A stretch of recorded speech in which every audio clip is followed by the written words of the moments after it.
Welcome to the Salmon Runs YouTube. Enjoy the video. In this video, I will explain how to make the best spinach dip. First, ensure you have all your ingredients ready for a smooth cooking process. We'll start by preparing the spinach, making sure it's properly drained to avoid a watery dip. Then, we'll move on to creating the rich, flavorful base that makes this recipe truly special. Get ready to impress your guests with this incredible appetizer. For our dip, you'll need 10 ounces of frozen chopped spinach, completely thawed and squeezed very dry. This step is crucial for texture. Next, grab 8 ounces of softened cream cheese and 1/2 cup of sour cream. These form our creamy base.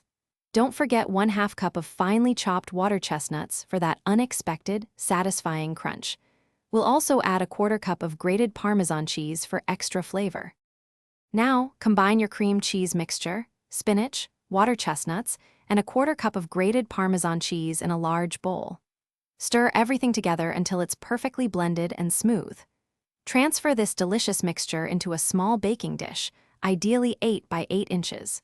Bake your dip at 375 degrees Fahrenheit for 20 to 25 minutes, or until it's hot and bubbly around the edges. Once baked, let your incredible spinach dip cool for a few minutes before serving. It's fantastic warm, paired with crispy tortilla chips, pita bread, or slices of a fresh baguette.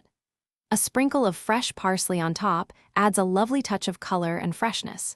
This dip is guaranteed to be a hit at any gathering, disappearing quickly. Remember to check the description for the link to Little Tree's black ice and other great deals. Thanks for watching. Consider subscribing if we helped you.